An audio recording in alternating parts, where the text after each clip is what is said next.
visualization or imagination, the great debate within, well, I wouldn't say the great debate, but a debate of some note within spiritualism, within the spiritualist churches, and I'd say within New Age as well. Some people do not like the word imagination because that means you're making it up. Whereas if you're visualizing and going with the visualization in a little game of a guided meditation, which you're playing on a CD, or someone's perhaps speaking out with within the spiritualist church, within a meditation circle, that's kosher. That's kosher.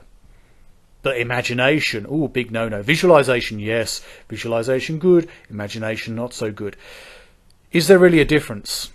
When I was in the spiritualist churches many years ago, there was a girl there, say girl, right about my age, and I was, I don't know, before I was 30, so I was in my mid-20s, I think, maybe back then. She was questioning, what is the difference between imagination and visualization?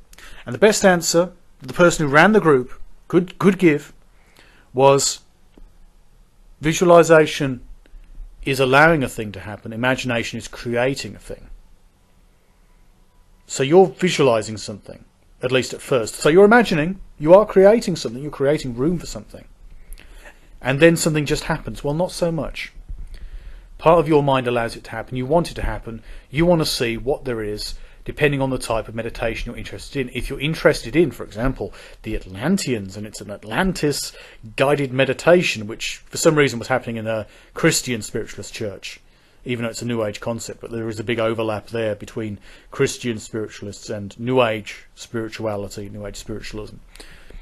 Well, you might like it, but if you don't like it, you don't see anything. I didn't see anything, I just saw the waves. Oh, right, okay. Other people, they might do really well with the fairies at the bottom of the garden visualization. Other people might do better with angels or, I don't know, mermaids, moon men. Is there one for moon men? There is now. They might well warm to what they like. There was one guy in the spiritualist church who was heavily into his aliens, and he would see green and blue aliens. So yeah, it was quite peculiar, but he wouldn't see angels, he wouldn't see Jesus, as some people claimed they did in the spiritualist church. He wouldn't see Buddha, wouldn't see, as a Hindu couple, I say a couple, a father and daughter actually, so not quite a couple, thankfully, that would be incestuous. That may as well have been, though. They would see Hindu gods and symbolism. So people of different backgrounds would see different things because of what they were into. Experiencing, developing, growing, based on what they understand, what they accept, what they'd like to believe, in the cafeteria, or the buffet. I'll call it a buffet of belief.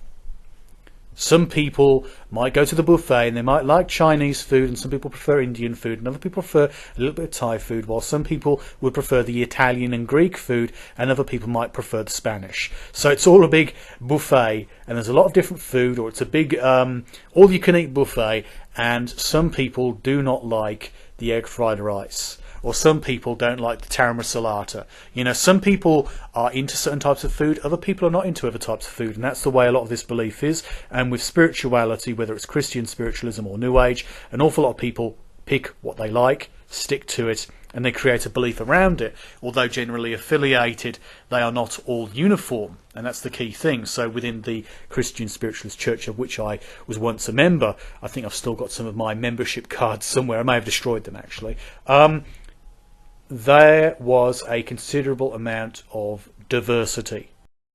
What it really means is people latch on to what they prefer. They've read a book about a particular subject, and they may well stick to that and read other books around the subject or move on to another subject. Then they go from being a person who cares about Atlantis an awful lot. A year later they're talking about angels. A year after that they may have gone back to Atlantis or something else. They may have gone to another dimension and different ideas like that, or be talking about something completely different. They might be obsessed about crystals, or very specific crystals, or moved on to other crystals or other objects altogether. They could be looking at symbols, or they could be getting into Kabbalah, mystical Jewish practices and the like. It could be anything, and they latch onto it and base their belief around it, then change it over time and forget how they've changed it over time and think their belief has been somewhat consistent, even though they've been going through a lot of things which are widely contradictory when it comes down to claims about truth. Lots of different claims which do not mesh together. You cannot say there is an ultimate singular God if the next thing you know you're looking at many gods. Or or you're looking at no gods, but simply energy, ultimate truth, or Buddhist enlightenment, or whatever the case may be, or aspects of the divine in the sense of various avatars, as with Hinduism, which isn't truly polytheism. But in any case, when certain beliefs make claims about the universe, what do you do when there's contradictions? Or what spiritualists typically do, they say there's different vibrational states, different things that are all meant to be true, but they can't all be true. I mean, they don't all mesh together. So you say it was a different vibration. So if it's a different vibration, which one's the real vibration? They're all real. So if they're a quicker vibration, or a lighter vibration, or a darker vibration, they're all real? Yeah. Doesn't that mean that everything's real and anything is real? Because that's where you get to in the end if you talk about vibrations, but then you talk about different dimensional states and things, it gets kind of silly. But how can you have people saying in one breath, Atlantis is a lost continent which basically went through a dimensional portal to a higher plane of existence in one breath, and then in the next, now that's where the mermaids are? Because that is literally where it can go, and you can end up with people who are very passionate about their interpretation of how they've interpreted angels based on the books of Doreen Virtue, who used to write an awful lot of books about angels, and now she's gone Christian, so she's persona non grata as far as much of the New Age movement, but that's another story. And you get other people who write about angels. They write about the old mythology, going back to Jewish angels, the Jewish concept of angels in the Old Testament, and angels in the New Testament. So Judeo-Christian perspective on that, and they're still in the same movement, but they've got a different view. And you've got people who talk about angels in a different sense, and people who disagree with Doreen Virtue, and the people who talk about the Judeo-Christian roots of the mythology, and the list goes on. And some people say angels have wings, other people say angels don't have wings, and you have people with different schools of thought on these matters. And it's like, well, what's the truth? Do they have angels? Do angels have wings? Do angels not have wings? Do angels even exist? How do you prove they exist? How do you prove that your view of angels is the correct view? Is there a correct view? Can there be a correct view of that which is fiction? What it boils down to is still that point made by a person who is the same sort of age as me, but back in the day, so we're going back a decade, or actually more than a decade ago, where she was simply asking the very real question: what is the difference between imagination and visualization? That's what it boils down to. And then all the propaganda on top is secondary. All the guidance and manipulation and groupthink and this is what we believe kind of attitude. Yeah, okay, but what's the difference between imagination and visualization? Visualization, you're making it happen? Well, you're opening up for it. You're putting yourself on the path by visualizing the path through the woods and the clearing and where you sit. And the spirit guide, you're not thinking of what comes in there, although you might well be. Subtly, but not, not in a way like I demand to see this. And some people, they see their relatives, and they've got a very strong view about that as well, some spiritualist groups. No, your relatives cannot be your spirit guides. They can only be, helpers, guardians, protectors, but they can't be your true greatest spirit guide, or your gatekeeper, or your guardian angel. Whereas in others, they go, oh yeah, they can be, yeah. Or they will be for a time. Perhaps they'll move on for a time because they'll have to look after other people, blah, blah, blah, blah. And there's different mythologies.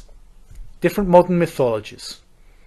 But still, when you get stuff like that popping in your head and it happens to fit with your belief or certain ideas that you've taken on board or would like to experience, is it anyone that people call it imagination? That your visualization is in fact a creative process and not simply a question of allowing things to happen. What is the difference between imagination and visualization? In some ways you could say there are differences because the word has different definitions to some large degree, some notable degree that is, otherwise we would just simply end it with one word instead of two. But when a person is visualizing, they are creating. When a person imagines, they are creating.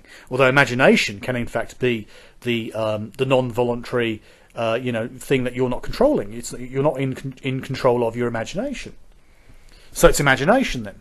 No, it's visualization, but visualization, isn't that the controlled process of making it? You're creating the process.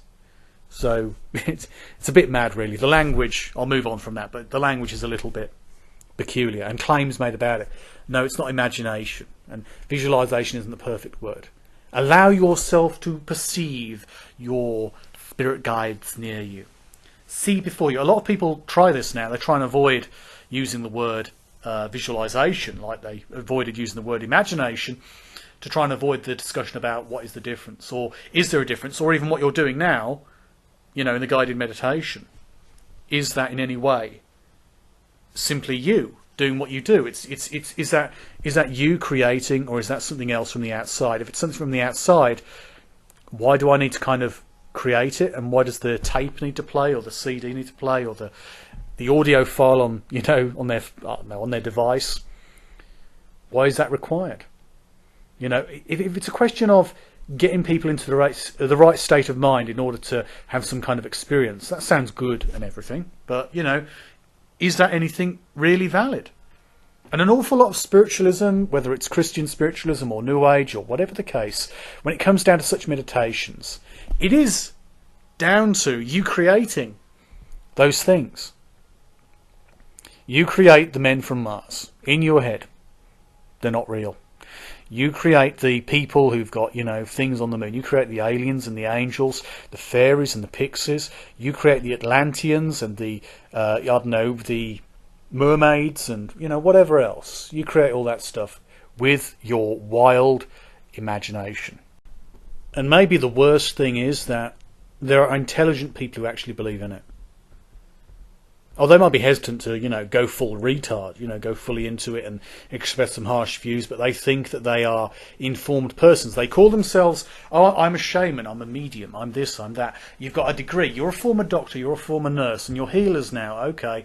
You've got a lot of people who wish to believe in those sorts of ideas, those sorts of concepts, and they, too, cannot discern the difference between these different factors. Imagination or visualization. Is it a question of creating the experience, or the experience being something objective which you can tap into? I don't think they prove in any way, shape or form there is something which is separate from you, which is in any way interacting with you. And that's the key thing. Belief, you read books about it and you create experiences, and people who disagree with you, if you're bold, you'll just simply go, well, I don't agree with what they say and I don't have to. Fair enough. Spirituality, it's not hardcore fundamentalist Christian religion. You don't have to conform as much, if at all, to a large degree.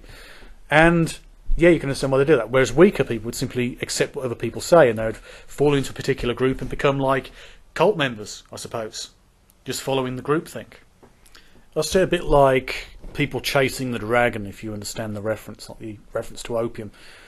It's a bit like that, but with people with belief, and they're following the belief and the experiences they can have to try and get to the root of it, some kind of greater understanding of these things.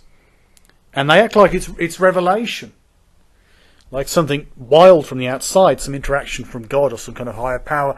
And I've known people who have written books, and I've spoken to people who have written books, and it's like they said they were contacted by an angel and told to write this book, or they're contacted by an angel and told to open up this spiritualist church. It's like, well, were you into this stuff before you were contacted by an angel or contacted by God? And it's like, well, yeah, I was into this stuff, but I was told to go along this. It's like, well, maybe you just wanted to write a book and the angel was your excuse to do it.